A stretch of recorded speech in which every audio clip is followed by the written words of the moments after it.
जय हिंद साथियों। मैं विजय सागर स्वागत करता हूं आपके अपने YouTube चैनल विजय मैथ्स अकेडमी पर। दोस्तों, हम पार्ट 6 हम टाइप 6 में हम टाइप 12 को हम पढ़ चुके हैं और पार्ट 7 में टाइप 13 को आज पढ़ेंगे। ठीक है दोस्तों, जिसमें परीक्षा संबंधी प्रश्न आते हैं। क्या आते हैं? परीक्षा संबंधी प्रश्न आते हैं। तो दोस्तों पहला सवाल क्या कहता है?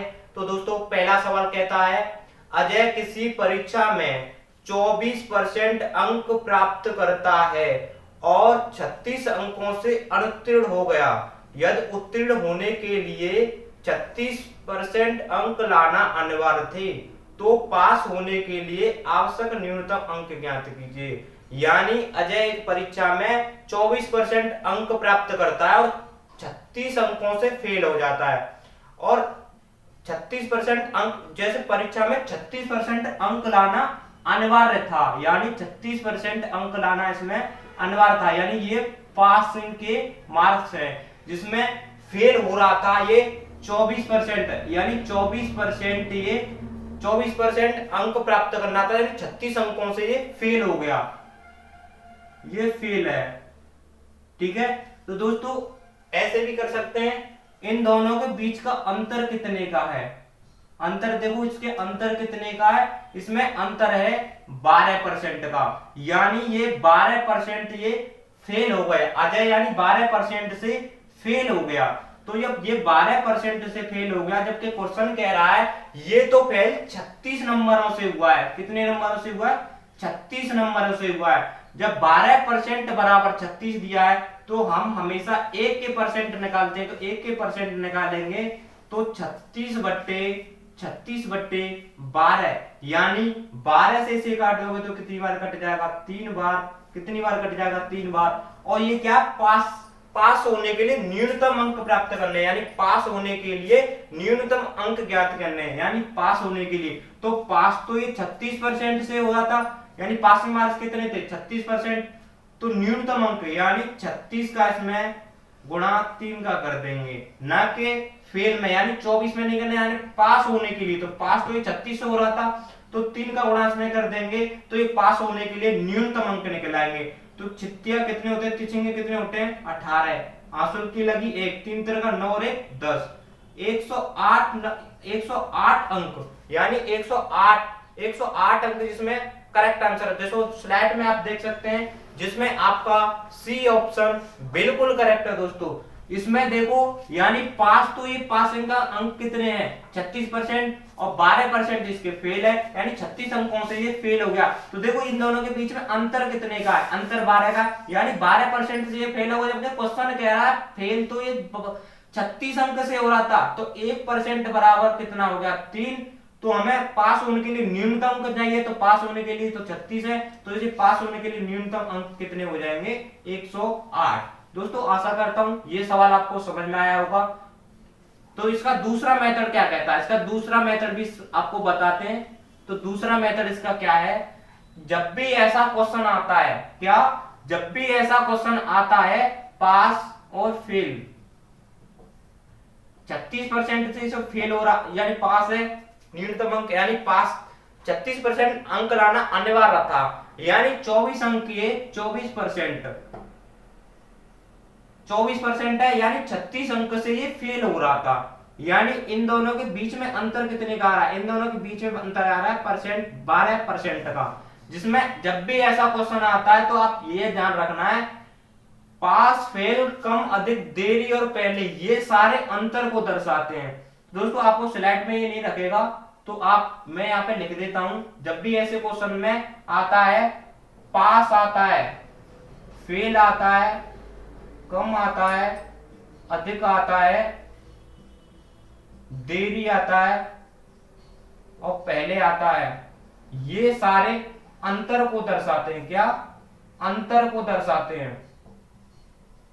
ये सारे अंतर को दर्शाते हैं। एग्जाम में आपको देगा, फेल देगा, पास देगा, कम भी देगा, अधिक भी देगा, पहला भी देगा। तो आप खुद समझ जाना कि ये आंसर, यानी इसका सॉल्यूशन निकलेगा, इसका आंसर यानी निकालेंगे। ये अंतर का सवाल है। एग्जामिनर आपसे खुद नहीं कहेगा कि बेटा ये अंतर का सवाल है, आपको खुद देखना पड़ेगा कि ये अंतर का सवाल है। यानी 12% बराबर कितना दिया है? 12% बराबर दिया है 36, यानी 36 अंकों से फेल हो गया था अजय। यानी परसेंट में तो 12 से फेल हो रहा था, बोल के अंकों में कितने से फेल हो रहा था, 36 अंक से फेल हो रहा था। तो 1% बराबर कितना है, 1% बराबर कितना हो जाएगा 3। यानी आवश्यक न्यूनतम अंक कितने थे, जब पासिंग मार्क्स कितनी थी 36% अंक लाना अनिवार्य था। तो 36% अंक लाना अनिवार्य था, तो 36 गुणा 3 यानी 108 अंक आपका दोस्तों राइट आंसर हो जाएगा दोस्तों, जिसमें आपका सी ऑप्शन बिल्कुल करेक्ट है दोस्तों। ये आपको ध्यान रखना है, बस पास फेल कम अधिक देरी और पहले, मैं आपको ये बोल के बता दे रहा हूं। तो ये सवाल अंतर का आता है जी, इन दोनों के बीच में अंतर कितने का है 12% का। तो 12% बराबर 36, तो 1% बराबर 3। आवश्यक न्यूनतम अंकों यानी आवश्यक न्यूनतम अंक इसमें 36% अंक लाना अनिवार्य था। तो 36% अंक यानी पासिंग मार्क्स किसके कितने थे 36%, तो 3 का उसमें गुणा कर देंगे 108 आंसर, जिसमें आपका 108 आंसर आपका राइट हो जाएगा, जिसमें आपका स्लाइड में देख सकते हैं सी ऑप्शन बिल्कुल करेक्ट है दोस्तों। चलते हैं दोस्तों दूसरे सवाल की ओर। तो दोस्तों दूसरा सवाल क्या कहता है, आइए देखते हैं। तो दोस्तों दूसरा सवाल कहता है सोहन किसी परीक्षा में 36% अंक प्राप्त करता है और 15 अंक से फेल हो गया। यदि पास होने के लिए 36% अंक लाना अनिवार्य थे तो पूर्णांक तथा पास होने के लिए आवश्यक न्यूनतम अंक ज्ञात कीजिए। इसमें पूर्णांक भी निकालना है और न्यूनतम अंक भी निकालना है, यानी पास होने के लिए न्यूनतम अंक भी निकालना है। यानी 36% यानी आवश्यक न्यूनतम अंक से यानी 36% अंक लाना अनिवार्य था। इसमें पासिंग मार्क्स कितनी थी 36%, कितनी 36%।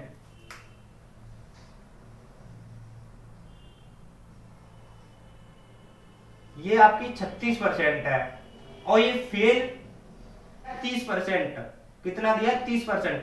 अब देखो इस दोनों के बीच में अंतर कितने का आ रहा है, अंतर तो आ रहा है इसमें 6% का, यानी 6% ये फेल हो रहा है। बल्कि क्वेश्चन तो कह रहा है ये फेल हो रहा है 15 अंकों से, कितने अंकों से 15 अंकों से फेल हो रहा है। तो 1% बराबर कितना हो जाएगा, 1% बराबर हो जाएगा 15/6, 15/6। तो हमें इसमें पूर्णांक भी निकालना है, तो पूर्णांक निकालेंगे तो पूर्णांक होता है 100%। तो 100% बराबर 15/6 गुणा 100। तो इसे 3 से काटेंगे तो कितनी बार कट जाएगा, 5 बार कट जाएगा। और 3 से इसे काटोगे तो कितनी बार कट जाएगा, 3 बार कट जाएगा। यानी 3 से इसे काटोगे तो कितनी बार कट जाएगा, 2 बार कट जाएगा। और 2 से इसे काटोगे तो कितनी बार कट जाएगा, 50 बार। 50 का जब इसमें 5 में गुणा करोगे तो ये कितना हो जाएगा 250, कितना हो जाएगा 250। तो ये तो हमारा निकल आया पूर्णांक।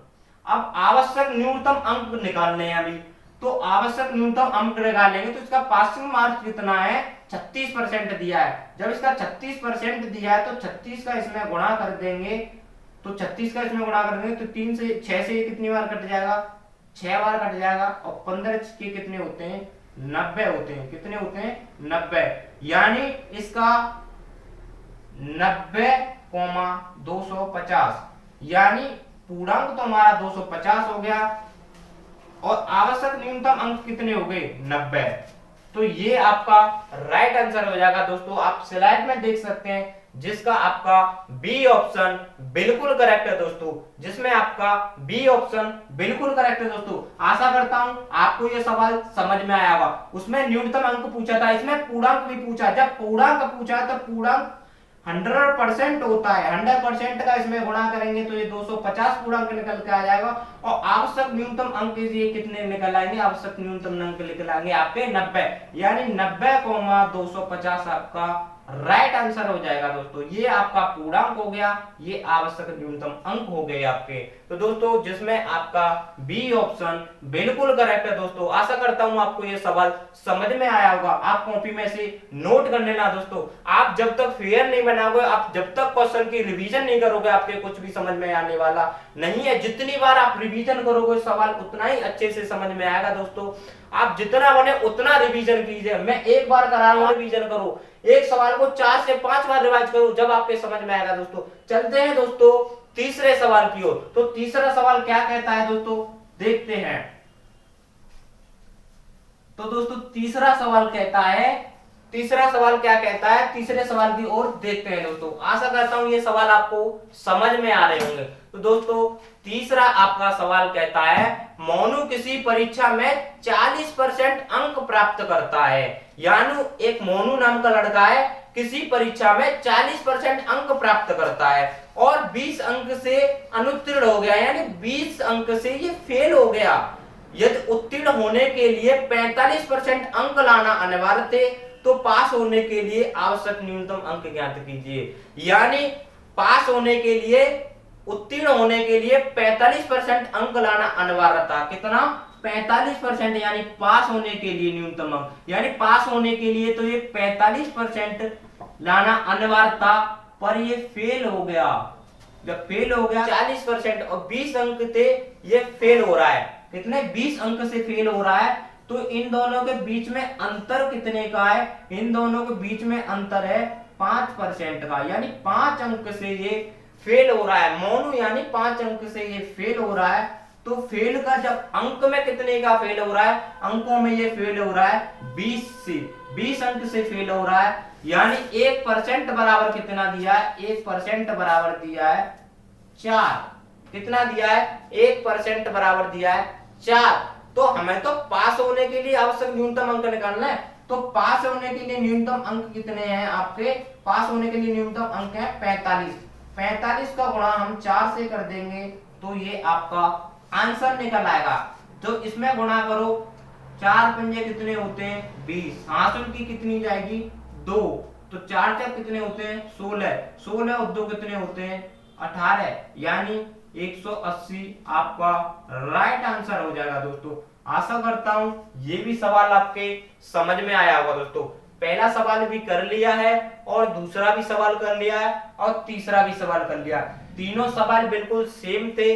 सेम इसलिए करा रहा हूं दोस्तों कि पहला सवाल आपके समझ में आ जाएगा, दूसरा सवाल आप खुद करके देखना, तीसरा भी आप खुद करके देखना, तो आपका ये कॉन्सेप्ट क्लियर हो जाएगा कि सवाल में कॉन्सेप्ट लग क्या रहा है, क्वेश्चन क्या कह रहा है और हम कॉन्सेप्ट लगा क्या रहे हैं दोस्तों। 1 से 2 बार सवाल को पढ़ो कि सवाल कहना क्या चाह रहा है, उस सवाल को फिर यहाँ पे सॉल्यूशन देखो कि हमें सॉल्यूशन इसका क्या करना है। दोस्तों आशा करता हूँ ये सवाल आपको समझ में आया होगा। यानी जब भी पास दिया है, फेल दिया है, कम दिया, अधिक दिया है, देरी दिया या पहली, ये सारे अंतर को दर्शाते हैं। तो इन दोनों के बीच में अंतर कितने का है? अंतर तो 5 का है। तो 5% से ये मोनू फेल हो रहा है, बल्कि क्वेश्चन तो कह रहा है ये फेल तो यानी फेल तो ये 20 अंक से हो रहा है। तो 1% बराबर 4 हो जाएगा। तो आवश्यक न्यूनतम अंक से आवश्यक न्यूनतम अंक कितने हो जाए? तो पासिंग मार्क्स इसकी कितनी थी? 45 थी। तो पास 45 गुणा 4 करेंगे तो ये 180 हो जाएगा, जिसमें आप स्लाइड में देख सकते हैं सी ऑप्शन दोस्तों बिल्कुल करेक्ट है दोस्तों। आशा करता हूं ये सवाल आपको समझ में आ रहे होंगे दोस्तों। आप कॉपी में इन्हें नोट कर लेना, आप पेयर बना लो अच्छे से और सारे सवालों को नोट करते चले। आगे सवाल बहुत अच्छे आने वाले हैं जो एग्जाम में, आगे एग्जाम में बन चुके हैं। मैं उन्हीं क्वेश्चनों को करा रहा हूं, आपका कॉन्सेप्ट भी क्लियर करा रहा हूं और आप सीख भी रहे हैं दोस्तों। तो आशा करता हूं ये तीनों सवाल आपको समझ में आए होंगे दोस्तों। तो आज की वीडियो को यहीं समाप्त करते हैं दोस्तों। आगे के जो टाइप है यानी उसको हम कल पढ़ेंगे, आगे का जो पार्ट है उसको हम कल पढ़ेंगे दोस्तों। तो आज की वीडियो को दोस्तों यहीं समाप्त करते हैं। तो दोस्तों आशा करता हूँ आपको ये वीडियो पसंद आएगी। वीडियो पसंद आए तो लाइक करना है और चैनल पर नए आओ तो चैनल को सब्सक्राइब करना है, इसको घंटी को दबा लेना, बेल आइकन ऑल कर लेना, जो आगे की वीडियो आएगी आपके पास में ऑटोमेटिक यानी नोटिफिकेशन आ जाएगी दोस्तों। तो दोस्तों आज के लिए यहीं समाप्त करते हैं। तो जय हिंद, जय भारत।